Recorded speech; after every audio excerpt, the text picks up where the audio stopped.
harap jangan dipotong. Pak Arsul bicara kewenangan. Menurut Perpres kewenangan Polhukam itu A, B, C, D, tidak berwenang mengumumkan. Loh, saya tanya, apa dilarang mengumumkan? Kalau tidak berwenang, apa dilarang? Kalau di dalam hukum itu sesuatu yang tidak dilarang itu boleh dilakukan. Loh, Anda dari pesantren nih, saya bacakan dalilnya. Wal aslu fil uqudi wal muamalah as-sah hatta yaqumu dalilun alal batalani wa tahrim. Pimpinan, izin pimpinan. Boleh bicara? Nanti dulu. Menurut saya biarkan gini, menjelaskan dulu dong. Nanti gini. Bicara. Saya mohon izin ke pimpinan. Boleh nggak saya bicara? Nanti dulu. Oke. Nanti dulu. Silakan. Jadi setiap urusan itu kalau tidak ada larangan boleh, kecuali sampai timbul hukum yang melarang. Itu pesantren kan? Dalil di pesantren waktu kecil udah menghafal kayak gini. Nanti kalau di dalam hukum umum, saya katakan juga sekarang ke Pak Beni, tanyanya kok seperti polisi. Menko boleh ngomongkan apa enggak? Begini Pak, kalau substansi boleh apa tidak? Begini kalau substansi boleh apa tidak? Jawab ya atau tidak. Kan enggak boleh tanya begitu. Itu harus ada konteksnya dong. Sudah bilang boleh katanya. Ini yang saya lihat. Kalau boleh sebutkan pasalnya, loh, boleh kok harus ada pasalnya. Kalau boleh itu enggak perlu pasal. Misalnya saya tanya ke Pak Beni boleh enggak saya ke kamar mandi sekarang? Boleh, mana pasalnya? Enggak ada, karena boleh. Kalau dilarang baru ada pasalnya. Di mana dalilnya? Nah sekarang bukan bahasa Arab, bahasa Latin. Nolum delictum nola punasine previa lege punali. Ini dalam hukum pidana. Tidak ada satu kesalahan, tidak ada sesuatu yang dilarang itu sampai ada undang-undang yang melarang lebih dulu. Ini tidak dilarang kok. Lalu ditanya kayak copet aja. Memang siapa? Pak Mahfud. Ya. Jadi ini Pak Mahfud menjawab apa yang diungkapkan oleh Pak Arsul, Pak Arteria. Nanti habis ini Pak Beni berarti kalau gitu ya? Iya tadi sudah. Oh, udah. Iya Pak Beni yang bertanya sewenang-wenang. Jadi teman-teman, sebentar Pak Mahfud, supaya dalam rapat ini apa yang mungkin seminggu terakhir penyampaian di publik dan rapat yang kemarin sudah disampaikan oleh Komisi 3, ini Pak Mahfud menyampaikan juga klarifikasi tentang terkait apa yang sudah teman-teman ungkap. Jadi berikan ruang Pak Mahfud untuk mengklarifikasi. Nanti setelah Pak Mahfud menyelesaikan, teman-teman silakan untuk menyampaikan hal terkait apa yang disampaikan Pak Mahfud. Silakan Pak Mahfud. Ya. Saya kira sudah begitu aja, ya. Nah karena sering di DPR ini aneh, kadang-kadang marah-marah gitu, nggak tahunya Markus dia, marah ke Jaksa Agung, ngomong itu, nantinya datang ke kantor Kejaksaan Agung titip kasus.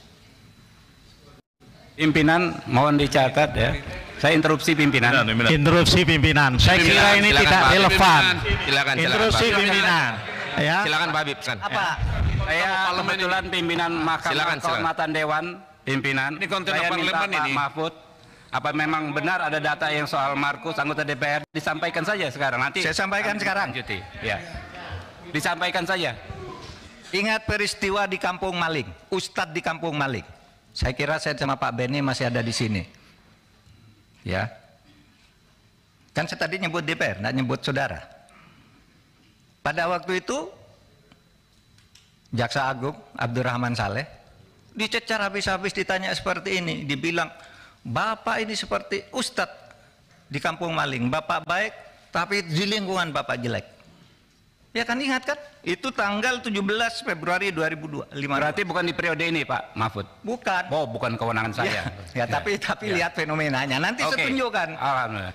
Ya. Tahu-tahu apa enggak? Sidangnya di periode ini ada enggak? Kenapa? Di periode ini ada enggak yang Markus anggota DPR? Saya tidak akan nyebut itu. Saya memberi contoh di DPR ada yang seperti itu. Enggak. Ada enggak, Pak? Enggak, saya enggak berhak, enggak wajib menjawab saudara. Kalau ada sih kita tidak lanjuti, Pak. Nanti saya beritahu saudara. Pak jangan nanti Pak. Kalau sekarang ada datanya enggak. Nggak mumpung terbuka. Enggak, saya terbuka sekarang. Waktu itu Pak Jaksa Agung tahu enggak? Yang Nah, marah waktu itu ada. periode waktu itu, yang periode sekarang ada atau tidak? Pak Habib, begini teman-teman, Pak Mahfud untuk menyelesaikan Sebentar Pak pimpinan, ini juga nggak bisa dibiarkan terlalu jauh begini. Ini kan Nggak, pimpinan ganti nih, pimpinannya ganti. Sebentar. Ini gini. Pimpinan ganti. Teman-teman, Lu yang bener, Ron. teman-teman. Lu ingetin, Ron. Lu yang bener, Ron. Dari saya selesaikan dulu saya ya. Ya, seharusnya pada kesempatan pertama Pak Mahfud menjelaskan semua hal yang Pak Mahfud jelaskan di media terkait dengan 300 triliun itu. Bukan menjawab satu persatu apa yang terjadi antara Komisi 3 dengan PPATK dalam rapat beberapa hari yang lalu, kan gitu. Itu Pak Mahfud juga pernah di DPR, kan Pak Mahfud tahu bagaimana dinamika yang terbangun dalam rapat-rapat di DPR. Sebentar, saya belum selesai. Saya kan nggak potong Pak Mahfud ngomong tadi. Saya mendengar dengan seksama apa yang disampaikan Pak Mahfud. Gantian dong, sekarang saya ngomong. Ya, saya kira kalau Pak Mahfud melakukan cara seperti yang kita dengarkan tadi, kan Pak Mahfud menjudgment teman-teman. Lepas dari itu benar salah itu nanti kita bisa uji. Tetapi rapat kita hari ini bukan untuk itu. Rapat kita hari ini untuk mengklarifikasi kontroversial yang sudah terlanjur berkembang di masyarakat terkait dengan 300 triliun itu. Tidak satu pun poin dari awal Pak Mahfud menyampaikan penjelasan Pak Mahfud dalam rapat ini yang terkait dengan soal itu. Satu-satu Pak Mahfud mengomentari jalannya rapat antara kami dengan PPATK, khususnya yang disampaikan oleh Terry, yang disampaikan oleh Saudara Arsul dan Saudara Beni. Ini kan jadi lari dari maksud dan tujuan rapat kita pada hari ini.